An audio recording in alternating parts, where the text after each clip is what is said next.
There are three things you can do to help us out. 1, you can make sure you subscribe to this channel. 2 is you can leave a comment here or on Apple Podcasts. And 3, if you really want to help, you can follow this link to see how you could be a supporter on Patreon.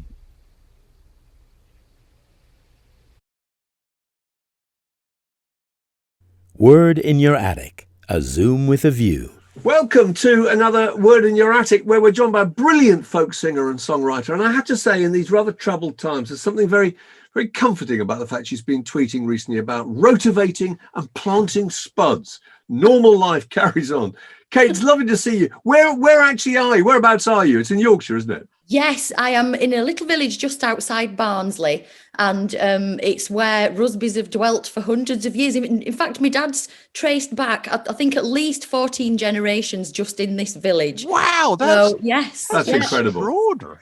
Absolutely, yeah. Now, what century are we talking about? 14 generations. So that's what? I don't even know. 16th? Yeah, that's amazing. Like that.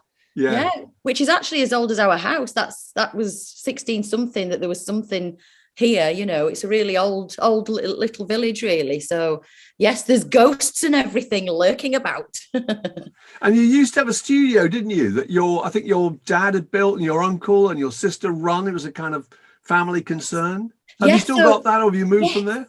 Yes, so years ago when I first started out, and this year we're celebrating 30 years of touring, actually. Yeah. When I first made an album, we decided to set up our own record label, but basically because we're from Yorkshire and we don't trust anybody. So we set up our own little label that my dad ran for years and years, and my sister, like you say, has just actually taken over the helm of that, really. Yeah. But I bought a place, an old farmhouse with a barn on the side in the middle of nowhere, just about 3-4 miles from here. And so the house was where I lived, and my dad and my uncle converted the barn into the studio. And it was while we were making Sleepless, actually, all those years ago. I think that was 99. And so we would be in, like, through the night, as musicians are, recording, creating, doing all that. But we'd knock off at whatever, 6, 7 in the morning. They'd roll up and then do a bit more on the studio through the day. So gradually the studio was being made at the same time the album was being made. So it was this really lovely, fantastic thing, really. Yeah. So we sold that. We had it about 21 years, something like that. But it was just too big. Technology's changed, and we've got a family now. And so it was like running up and down. So we can just do most of it from home these days. Yeah. Well, look, we want to go back and talk about all the records that you listened to when you were growing up. And we normally start with the record playing equipment in the parental home. Can you remember what it would have been? Well, I have no idea what make it was, but it was really good quality. I mean, my dad was a sound engineer for so many years, at festivals and things, So so it was very good quality, whatever it was. We had no money, but things like that, the important bits, they would be saved for. So it was a record player. And I remember being allowed to use it. It wasn't too precious, even though we were taught how to look after the vinyl and look after the needle and all those kinds of things. And you had to remember to put the cover back over so it didn't get dusty. Yeah, get more bass. Yeah. That's right. What records were on it? What sort of things did they play? They played mainly folk music, really, because that's where they had grown up. Well, that's what they'd grown up with. That's how they met, actually, my parents. My mum was in a band and my dad had a banjo and a van, and it just was a match made in heaven. And there you go. So all these years later. But so, yes, it was mainly folk music, things like Planxty from Ireland, a band called De Dannan. They were always on. I remember the Paul Brady and Andy Irving album actually was one of my very favourites. Was that like crikey, that might have been 70 something also. And who else? Oh, loads of Nic Jones. So Nic Jones was a big favourite in the Rusby house. And actually, excuse me, I still don't leave home without some kind of Nic Jones CD or whatever upon my person, because he is my musical hero. So I had this really rich, diverse kind of music lessons, but within the folk scene, really, from all over, even American stuff, bluegrass stuff and Scottish stuff. So from all over the place, but not really much else out of the folk. I can say you didn't rebel against this then, because that's the natural way these you things work, didn't tear off and read smash hits or something, or I did read smash hits. I used to buy smash hits. Oh, did you? What? Money. Yeah. So who was on the cover around that time? Oh, let me think. So it would have been Aha probably around there. Bon Jovi, those kinds of things. There was Bros out then. I was not really bothered about Bros really, but Aha, you liked, did you? Who was your favourite member of Aha? Oh, so it was the keyboard player, actually. I can't remember what he was called. Nobody can remember his name. How tragic. Like the third member of Bros. No name.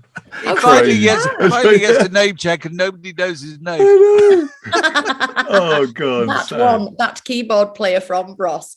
Yeah, but I just loved their music, their songs, and it felt like they had something to say. And because I'd grown up with this, learning of folk music, it's stories. It's all based around stories and people and humans, and that is something. Like you say, you usually rebel against the music that your parents present to you. But I fell in love with it because I used to see them like mini films, all the songs, and people often said to me when I'd first started out, why is a young girl from Barnsley singing these songs from 200 years ago? But, for me, they're still relevant. It's about human emotion, and we're still doing all the same things these days that we did 200 years ago.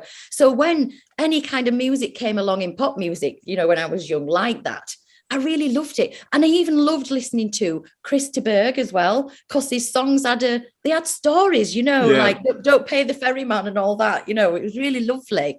So, but I also liked a bit of kind of throwaway pop as well that everybody else likes, just the fun stuff that goes doo-wop, But yeah, I really connected with songs that had stories, even from the more popular music scene. Can you remember the first record you bought? Yeah. First single? And where you bought it, actually? Yes, so there used to be a little tiny record store in Barnsley called Casa Disco. And back then, Casa Disco, and it was tiny, and it had a listening booth in and all. And back then, you could travel anywhere in South Yorkshire for 2p on the bus. So I used to take my pocket money. I used to take my pocket money and catch the bus into Barnsley. And so when I was buying my first album, it was a Bon Jovi one. And it was it called 7,800 degrees Fahrenheit, I think, was the title. God, you're asking the wrong guys, but probably. You'll take your word for it. Take your word for it. Yeah. Oh, I might have written that down, actually. Oh, you got a list. That's brilliant. Yeah. So I used to go in, and each week I used to pay a little bit off. Then I remember the day. So it's higher purchase effect. Yeah. On tick.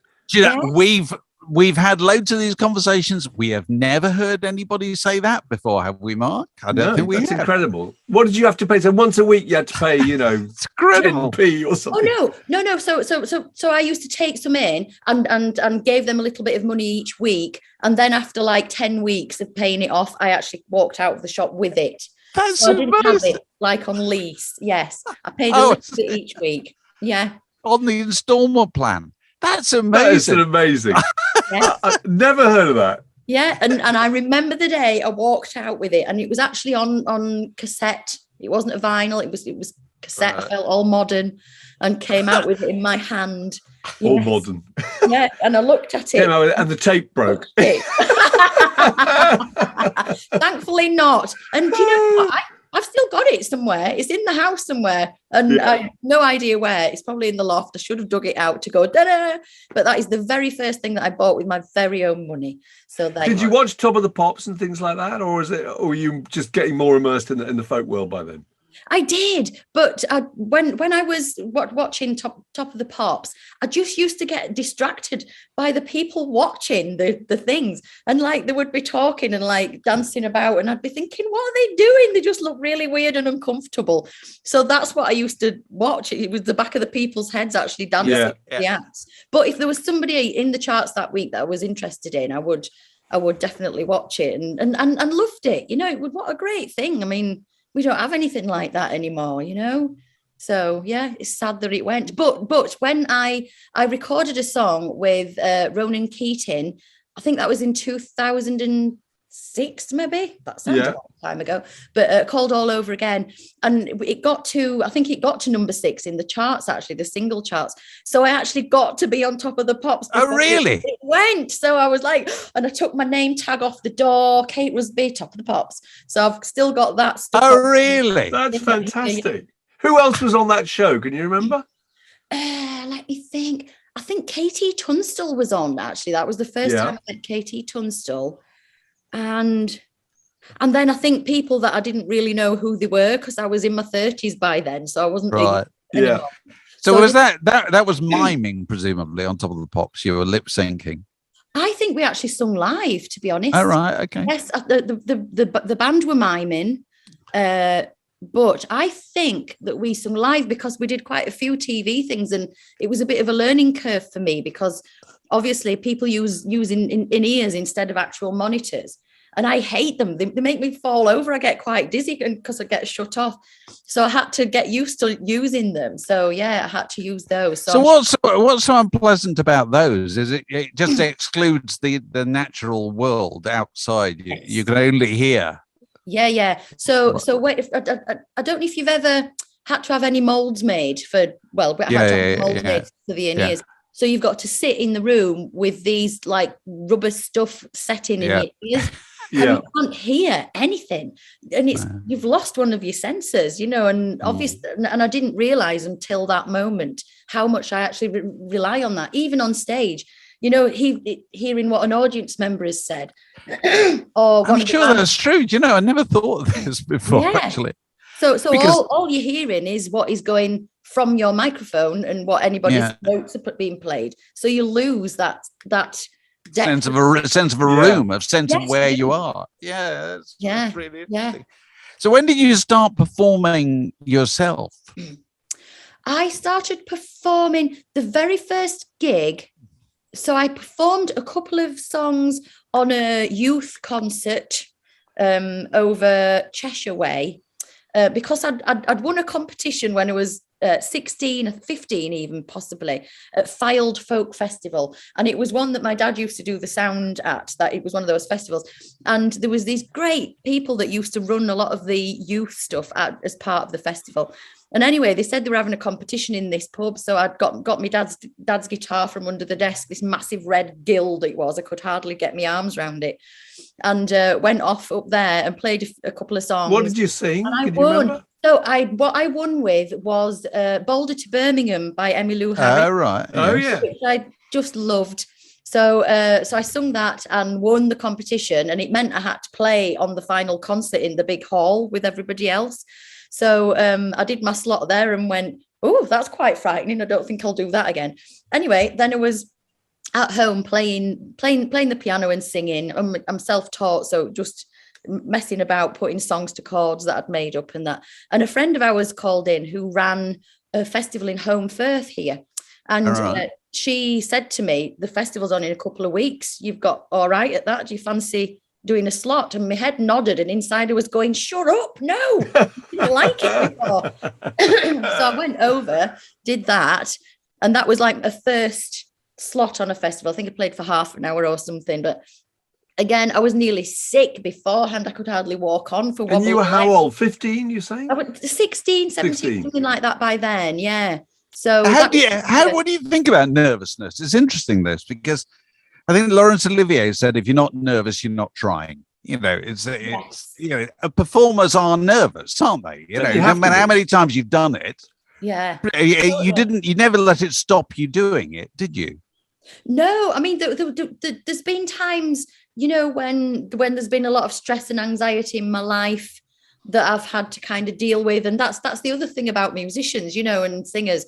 When you start talking to people about anxiety, around performing and touring, and it's all that thing about the tiredness, and you don't realize how it's affecting your body. And then you start going, oh, what's going on? And then you get in worry and then anxious about it all. But as soon as you start talking to people are going, oh, I've had that, or I feel that, or do you get this? And so it's a thing that is actually in the touring world, you know, and it's a really funny thing that people don't talk about it. But as I've got older, I don't mind anymore. I don't care, you know, about being judged or whatever it is. And I always think if I can help somebody else, you know, I'll come here, let's have a sit down, a cup of tea, I'll talk to you about it. And I've handed out books that have helped me over the years. So some points in my life, that side of it have kind of got me, and I've been stood on stage going, oh, I can't breathe. But like you say, I've always finished a gig, you know. And yeah. You know, it's There's a an funny amazing what's the biggest Beatles. crowd you've ever played in front of? Can you remember? I think it would probably be at. So we did a BBC Radio 2. Used to, and I'm sure they'll start it up again since COVID. They used to do a thing called Party in the Park, I think it was, or Festival in the Park. Yeah. And it was at Hyde Park. Yeah. And we were on the bill. It was probably about 8 years ago, something like that. And we played, and it was, you couldn't see the back of it. I mean, it was just absolutely huge. And it was the biggest thing. But again, you know, and again, very nervous about it. But and also because it was televised, so it's not even the audience that are there. It was like, whoop, and I knew that all my lot and all the village here were all watching and tuning in. So when you know that, you're just like, ooh. But when you're playing a small club, you can read the audience reaction really clearly. But when you're playing a big crowd like that, how do you get any sense of whether or not you're going down okay?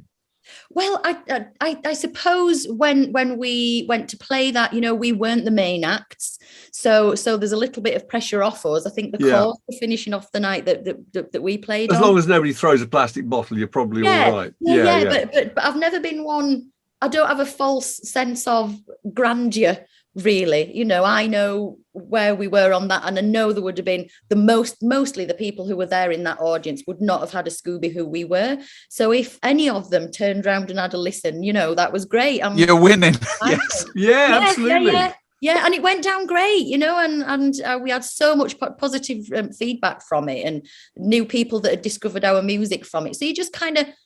And my thing is to, you know, I always talk to the audience also, you know, obviously it's a big thing, you can't talk much, but talk to people, bring them in, you know, this is who we are, this is what we do, and that settles me also. And but it was, what a thing to do. It was just amazing, brilliant. So when you're playing an average gig, you know, a club or a small theatre or whatever, are you looking at the audience, you can see the audience, I want to ask you this question, do you address yourself to the people who don't appear to be having a good time, or the people who are having a good time?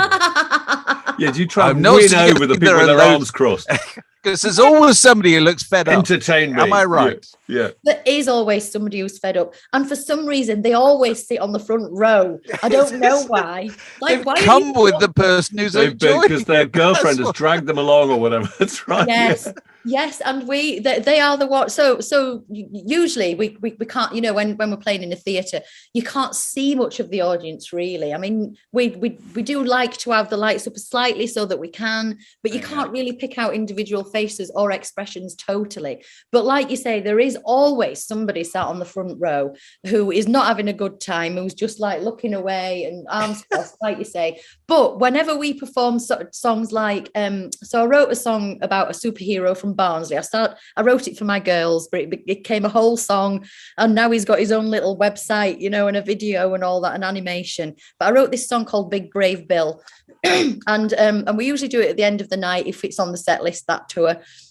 And there's a bit of superhero flying involved in it, you know, and I teach them the chorus and we get involved. And that's the one that I always look at the person, you know, are they doing it? Yes. And without doubt, they're there singing along at the end, doing the flying and all that. And we've not lost one yet. I'm so proud. Oh, it's cool. Yes, it's just amazing. When you get that one, it's like, I've got Yeah. How do you deal with the kind of, I mean, the photography nowadays is just a fact of life, isn't it? That people are, they got their phones out or whatever. Have you reconciled yourself to that or? Yes, I suppose so. But then also the size of theatres that we play, you know, there's ushers around the side, and they do some. I mean, I have noticed them sometimes, walking in and saying, "Could you stop doing that?" Oh, really? Okay. It's distracting the person behind, because obviously when you've got your phone up taking a picture, it's lit up, isn't it? Yeah. So the people behind are then distracted. So I don't really mind about that, really. But yeah, when it's off-putting for other audience members, then it's a bit annoying, isn't it? But yeah, I think it also must reduce the amount of applause because people are filming or they're just holding a phone. Oh yeah, I've not thought about it like that. Yeah, I'll have to say, could you put your phones down to clap, please? To clap, that's right. It's like never perform in front of people who are holding a drink because they can't clap. Yeah, it's as simple as that. That's true. That is really true. Well, what I do if I'm in those circumstances, watching somebody stood up and I've got a drink, I always do the old ring on the glass clap. Right. Hinting. Yes. That's good. Yeah. That's good. So tell us about some of those records that you other just favorite records in your life, the things that have meant a lot. Yeah. So Penguin Eggs by Nic Jones, that is fantastic. One of my very favorite ones. But then also, I mean, the less well-known ones. He made an album called Noah's Ark Trap, which I just adore. There was a song on there called The Wanton Seed that he's got this like really cool kind of reggae feel to his guitar part, and he'd obviously been listening to reggae at that time. So that one I just absolutely adore. There's another one of Nick's called From a Devil to a Stranger, which is just one of my all-time favorites also. And but then when getting a little bit older, going back to getting the bus into Barnsley, I used to go to Barnsley Library, and on the second floor within its own glass room, they had the most amazing music library. So I used to go there quite a lot when I could, and you were allowed to take 2 or 3 cassettes out each week. So I would go in there with my library card, and I discovered all sorts. That's where I discovered Nanci Griffith, and I remain such a massive fan. I mean, I own all of her albums and was so sad to hear her passing. But I just, she also was one of those people, like probably Last of the True Believers might be my very favourite album of hers. And she had that way of writing. It was so real, she used to sit and watch normal people going about their business and then write the most amazing, honest songs about them. And the way she sung as well, she really got stuck into it, didn't she? And you could hear the emotion in her voice, and it really grabbed me. So I discovered Nanci there, and like I say, since then got all her albums. And also Lyle Lovett, he is one that I discovered there and just totally loved. But then also there was people like Alison Krauss. I first came across Alison at Edale Bluegrass Festival. My dad used to do the sound there, and it was literally on the Thursday they would shove the cows out of the barn, give it a once over with a bit of like flash, and there was a festival in. But they would invite a band from America over every year, and I saw like Del McCoury band there, and like I say, this year Alison Krauss's band were there. So I can't remember what album it was that they were touring at the time, but I think I was about 16 then, but just fell in love with her singing and her music. And again, when I could afford it, I bought all her stuff too. So and Dan Tyminski too, he's fantastic in that group. Yes, absolutely. And also Ron Block on banjo. Yeah, he's become a great friend of ours. He's played on my last few albums, actually, Ron. So it's funny how things come back around, And yeah. We often sit up having a glass of wine, reminiscing about Edale Festival and how strange it was, but fabulous. Yeah. Dan Tyminski does this thing on stage where he always talks about when he got that job being the voiceover for George Clooney on Oh Brother, Where Art Thou? And it's about telling his wife. He said, so I'm looking at, I'm hearing your voice, but I'm seeing George Clooney. He said, this is my fantasy. really oh, poor Dan. I know. Yeah, I mean, but that's how I kind of explain him on stage, because Dan actually sung on an album of mine, and actually we've redone that song. It was a song called Only Desire What You Have, and it first appeared on my Life in a Paper Boat album, and we've kind of rearranged it, redone it for this 30 album, and we've kept Dan's vocal on it because I loved it so much. So when we're now touring the songs that are on the 30 album, and that's how I kind of explain who Dan is. You might not know who he is, but you do. So and I say that, do you remember Oh Brother Where Art Thou? When George Clooney opened up his voice to sing, that's Dan, and you can hear it. I know, incredible. Right, I know that voice, right? Yeah, no, he's brilliant. He's just amazing. What a singer, just astonishing. Yeah. And there's a long tradition of that, isn't there? Really, in musical films where the actor is, the voice, singing voice has been provided by somebody else, doesn't it? A West Side Story or those kind of things. They still do it now, don't they? I'm sure. Do they? I don't know. You might be right. I don't know. It's an interesting question. I'm sure I heard somebody talking on the radio, and she was the voice of somebody in The Greatest Showman, I think. Oh, really? Okay. Oh, well. I might be wrong. I might be casting aspersions there. I don't know. Yeah. So did you go away to college and so forth? I was a very strange child that I didn't quite know what I wanted to do. I would sit at home with my guitar, well, it was actually my dad's. He taught me 3 chords when I was about 14. I'd learned to play the fiddle from being around 6, 7, something like that. And I learned at school, like classically, but I really didn't like it. But like I was saying earlier, my parents both sing and play. My dad plays the banjo and mandolin, string stuff like that, and my mum plays piano, accordion. So I would come home, and we'd be on a weekend, and my dad would get the banjo out, and he'd say, "Come on, get your fiddle out. I'll teach you this tune." So that was my love. I would be doing this piece of classical music at lessons at school, and I've got to do it for another 30 weeks because my bow wasn't going in the right direction or something, and I just switched off and lost interest in that side of it. But at home I could play, nobody cared which way my bow was going. I was listening and learning, and I've always been a bit rubbish at reading music. I can do it, but I'm very slow, and I never understood bass clefs. It's like when I got to fractions, oh my word, no, that's it, I've lost interest in maths now. So I always did everything by ear, but which kind of held me back for doing any like GCSE music. They would let me take the exam, and with focusing a bit more on the performance side and the listening exam, but they would only ever let me get up to a grade C. They wouldn't let me have a B or an A, however good my answers were or however it was. It was just the rule then, and I'm sure it's changed now. But at that age, all my friends were going, "Oh, I'm taking these subjects because I'm going to be this or that." And I was going around going, how on earth do you know? Like, we're 14. How do you know what you're going to be? Or 15 or 16. So they all knew. And I just took the subjects that I enjoyed, art, drama, music, biology, things like that.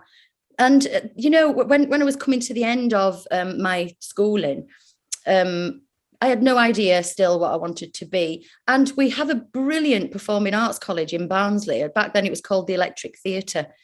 So you go there when you're 16 for 2 years. And I did a BTEC in performing arts. But I specialised in the drama because I'd already done a lot of music. You could specialise in the music, the technical side, dance or drama. Drama was the only one I'd not done much of, really. So I did that. And again, I enjoyed it. I wasn't very good at it, but, I just got on with it and loved it. But it was while I was there that our friend asked if I would go to Home Firth to do that gig. And when I came off the stage, there was somebody else there who ran another festival down south in Sidmouth, which is quite a big festival. And he said to me, "Oh, I really enjoyed that. Do you fancy coming to Sidmouth next month?" And again, it was the head nodding, saying, "Oh, thank you very much." And I going, "Shut up." And I went and did that. And somebody else asked me. And it was this really organic thing. And then when I'd finished that course at college, I thought, you know what, I'll just give this a moment and see where it goes, because I still have no idea what I'd do at university. And in that year, so many more people, like folk clubs and things like that, asked me to play. So I thought, oh, I'll have another year out and see where it goes. And I never went. So it just chose Right. really. Yeah. So folk clubs were your university, really, or college, or whatever. Folk clubs and folk festivals as well. Yeah, and to be honest, it was where I was so happy because I'd been taken to so many of the festivals already and folk clubs because my dad did the sound, and I used to go and help him, and I used to love sitting and listening, to whoever was playing. So I was really, but I never thought for 1 minute when I was younger that that's what I would end up doing. And I do feel it chose me rather than the other way around. Yeah. I don't know if you noticed, we appear to have lost Mark Ellen. This is the first time this has happened. He's obviously had some technological challenge that he couldn't overcome. No, we're still here. I just realised, there he is. Coming back. Are you there, Mr. Ellen? So sorry. Join hands and see if we can contact the recently departed I'm Mark so Ellen. sorry. Put on there you are, you're back. There I am.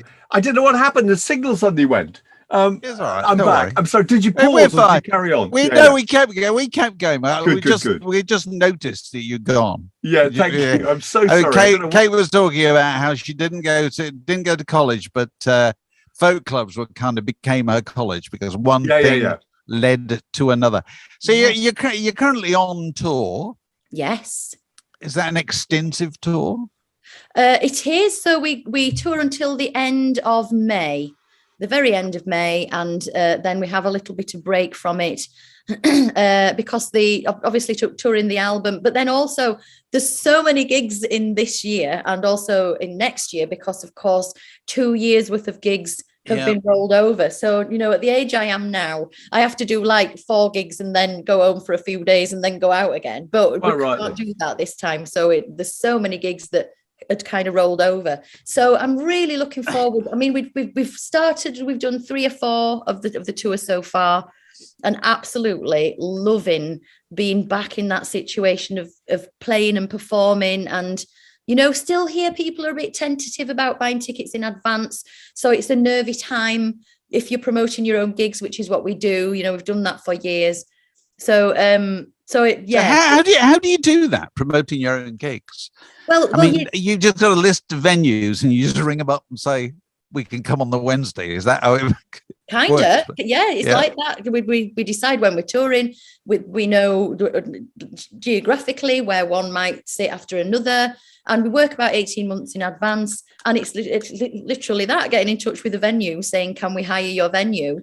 Because that's what we end up doing now. Because when I'd kind of done the folk clubs and things, and I'd kind of outgrown them, and again, it was so organic. Too many people wanted to come to the gig and they couldn't buy tickets in advance because folk clubs didn't work like that, and I just felt awful, all these people who didn't get in. So we did the local arts centre, and then again that was full. So we built up like that. But when we got to the theatres, we would ring people up and they'd say, oh no, we're not going to book, we don't book folk music here, nobody comes to folk music, what are you talking about? So then we went, well, how much is it to hire? So we thought, well, let's take a risk. And that's what we've done ever since, really. Yeah, but most of our gigs we've put on and we look after, and yeah. So do you do your own merchandising and all that kind of stuff? Absolutely, because we still have our own record company, so we get all the albums printed and the T-shirts and all that kind of stuff, and we go on tour. And actually, it's my nephew that comes with us to sell the merch. And I was going to say, it's got to be a family. It's always a family member. Yeah. Are you still doing the Underneath the Stars festival? You are, I think, this year. Yes, yeah. So we only missed one. Thankfully, we still went ahead with our festival last year, but we changed it. Usually, it's in massive marquees. So because we like comfort, and the audience do, and we try and make the sound as good as it can be, and all that. But last year we had to go with one huge outdoor stage, so people just had space, I mean, but then you're open to the elements, of course, and in Yorkshire it rains quite a bit. But no, I will not have that said. Does it? Yeah. That's Lancashire. The Pennines, that's where all the bloody rain is. I think it just blew over. That must be what have happened. Well, look, we traditionally finish these chats by asking people to tell us what is the greatest record ever made. Do you know the answer to that question, Kate? There is no wrong answer. This is an education for us. I have so many answers, and it's impossible to choose, as I'm sure it would be for you. Yeah, give us four. Give us your top 5. Oh, top 5. So, being records as in actual tracks. Well, it can be LPs, singles, albums, whatever. Tracks. Well, greatest album ever made. I would go for "Last of the True Believers" by Nanci Griffith. Right. Well, okay. Yeah, I just absolutely adore. I adore the songs on it. The way she sings, she was in a prime then, you know, it was just absolutely beautiful and gorgeously produced and just amazing. But if I was having to choose one song, it would either be Sally by Bob Fox and Stu Luckley. I don't know if you've heard it. No. Bob Fox is one of the greatest singers ever on the planet. He's a traditional singer from up in the Northeast, and he has this. He sings like a bird. Is how I can only describe it. He's one of those people when you see him sing, it is no effort at all. This voice just comes out. He's always banging tune. His decoration that he does, it's like he was just born to sing. And Bob Fox and Stu Luckley were. Stu Luckley is also from up in the Northeast, and they were a duo back in the 70s. So I think that album was 1978. It came out that Sally Wheatley is on, and it's the two of them. And Stu Luckley plays acoustic bass, and Bob plays guitar, and they do a bit of harmonies with each other as well. But Bob sings Sally Wheatley, and it breaks your heart to hear him sing it. And it's one of those tracks when you hear it, it never dates. Because it's so amazing. It'll never go out of fashion. You know, it's one of those that is just so brilliant. And I listen to it now and it still makes me cry, not because the song is so sad, just because it's so beautiful. It's the most beautiful piece of music that I think I've ever heard. So I should go immediately to listen to it. Yeah, that's a brilliant description. We'll really, dig that really out. Good. Kate, it's been lovely to talk to you. As we all say, good luck with the tour. Yeah, good luck with the tour. It's like being on Wogan. Yes. Word in Your Attic, a Zoom with a View.